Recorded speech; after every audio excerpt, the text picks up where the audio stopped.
네, 반갑습니다. 고객분들의 보험 나침반 이주영 팀장입니다.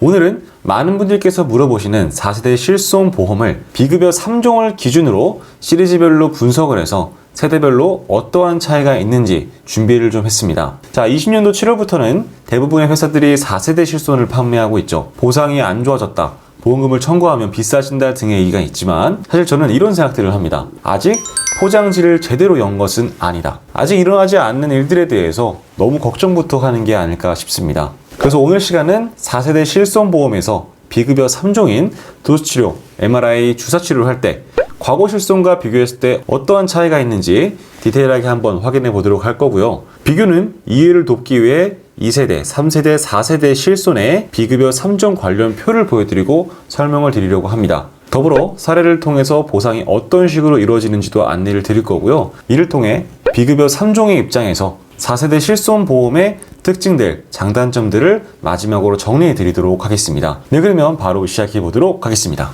네, 우선 3세대 실손보험부터는 통원의료비에 합쳐지지 않고 이런 식으로 비급여 3종은 따로 보상을 하고 있습니다. 4세대의 경우는 도수치료, 중시치료 같은 경우는 연한도 350만원, 주사료는 250만원, MRI 같은 경우는 300만원의 한도가 정해져 있죠. 이는 3세대도 한도는 동일합니다.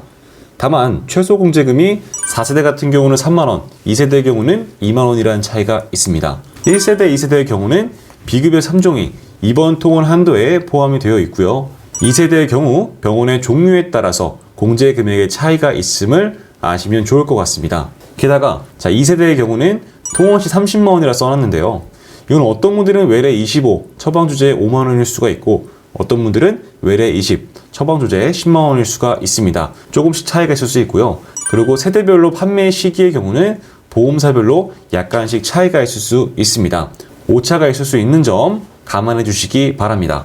자, 그러면 이 표를 우리가 한번 숙지를 하고 각 사례별로 보상의 차이가 어떻게 발생할 수 있는지 예시를 한번 들어보도록 하겠습니다.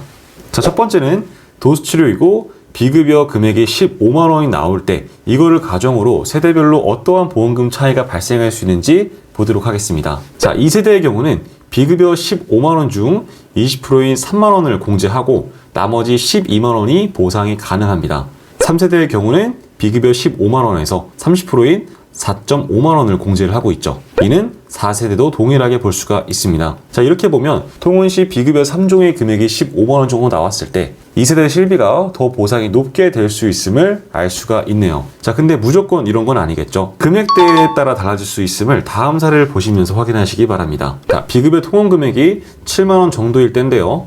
2세대의 경우 7만원의 20%인 1.4만원보다 병원 공제 금액인 1.5만원이 더 높은 경우 1.5만원으로 공제가 됩니다. 그러면 나머지 5.5만원이 보상이 될 수가 있는 거죠. 자, 3세대와 4세대는 여기서 조금 나뉘기 시작합니다. 3세대의 경우 2만원과 비급여 금액에서 30%인 2.1만원이 더 큰 금액이라 이를 공제한 4.9만원이 보상이 됩니다. 4세대의 경우는 2.1만원보다 3만원의 공제 금액이 더 크기 때문에 이를 공제한 4만원이 보상이 되는 거죠. 자, 15만원대인 도수치료와 달리 7만원대로 우리가 보상을 받는 경우에는 비급여 3종에서 이런 차이가 발생을 할 수가 있습니다. 이번 케이스에서는 통원당 자기부담금이 제일 높은 게 4세대 실손보험이라 할 수가 있겠네요. 자, 마지막 사례는 비용이 높게 발생할 수 있는 MRI를 진행했을 때입니다. 자, 2세대의 경우는 공제 금액은 10만원이지만 통원 한도가 있기 때문에 25만원 혹은 20만원 정도를 보상받을 수가 있습니다.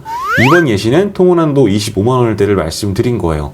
반면 3세대와 4세대의 경우는 연한도 300만원이기 때문에 공제금 15만원을 제외한 나머지가 보상이 될 수 있습니다. 이렇게 통원당 금액이 높은 경우에는 오히려 2세대 실손 같은 케이스가 한도의 아쉬움이 있을 수가 있겠죠. 무조건 4세대 실손 보험이 보상적으로 밀리는 것은 아닙니다. 경우에 따라서 달라질 수가 있는 거죠. 자, 그러면 정리하면서 비급여 3종 보상으로 바라본 4세대 실비의 특징을 보도록 하겠습니다. 자, 첫 번째는 보상의 한도입니다. 자, 4세대의 경우는 연합산으로 보상하기 때문에 통원당 비급여 금액이 크면 4세대의 경우는 다른 1세대, 2세대에 비해서 더 유리할 수가 있겠습니다. 아까 봤던 MRI를 예시로 들었습니다. 물론 최소한의 공제금이 높기 때문에 우리가 5만원에서 7만원 정도로 비급여 금액이 낮은 경우, 이런 경우에는 상대적으로 불리할 수가 있겠죠. 거기다가 횟수적인 차이가 있습니다. 3세대로 바뀌면서 지금 도수치료와 주사치료 등은 50회까지로 규정을 하고 있어요. 그리고 4세대의 경우는 이런 치료를 할 경우에 10회 이후부터 증상 개선과 병적 호전을 입증해야 됩니다. 경험상 이걸 입증하는 게 쉽진 않았습니다. 그래서 이 부분은 조금 아쉬운 점이라고 볼 수가 있겠네요. 거기다가 4세대로 넘어오면서 보험료 차등제라는 게 생겼습니다. 내가 1년 동안 비급여 지급 금액을 얼마나 받았냐에 따라서 다음 연도에 할증이나 할인이 정해지는 겁니다. 지금 할증의 기준은 비급여 지급금액 100만 원을 보고 있어요. 이건 제가 다른 영상에도 정리해놨지만 이 100만 원을 넘지 않기 위해 올해는 90만 원 지급, 다음 연도에 90만 원 지급 이런 식으로 조율을 해서 차등제를 피할 수 있을 걸로 예상이 됩니다. 자, 마무리하겠습니다. 4세대 실비에 대한 갑론을박은 계속 진행되고 있습니다. 사실 저는 4세대가 나쁘지 않다 주의해요. 물론 이는 정답이 될 수가 없습니다. 사람마다 어떤 치료를 받고 있는지, 앞으로 어떤 치료를 얼마나 받을지 알 수가 없기 때문이죠. 다만 저는 실비를 가져가시는 분들께서 보상적인 부분보다는 내가 납입한 여력선에서 오랫동안 유지하는 게 더 중요하지 않을까 싶습니다. 항상 고객분들께 올바른 보험 방향을 안내해드리기 위해 보험 나침반은 노력하고 있습니다. 궁금하신 부분들, 고민되시는 사항들은 위에 연락처로 말씀 주시면 제가 최선을 다해서 도와드리도록 하겠습니다. 네, 구독과 좋아요도 부탁드릴게요. 감사합니다. 본인은 주 글로벌 금융판매 보험 대리점 소속이며 다수의 보험사와 계약 체결 및 대리 중개하는 보험설계사이고 보험회사로부터 보험계약 체결권을 부여받지 아니하였습니다. 주 글로벌 금융판매 대리점 소속 보험설계사는 해당 상품에 대해 충분히 설명할 의무가 있고 가입자는 가입에 앞서 이에 대한 충분한 설명을 받으시기 바랍니다. 보험계약자는 계약 체결 전 상품 설명서 및 보험약관 등을 반드시 읽어보시기 바랍니다. 상기 내용은 주식회사 글로벌 금융판매 대리점 보험설계사 의견이며 계약 체결에 따른 이익 또는 손실은 보험계약자 등에게 귀속됩니다. 본 광고는 광고 심의 기준을 준수하였으며 유효기간은 심의일로부터 1년입니다.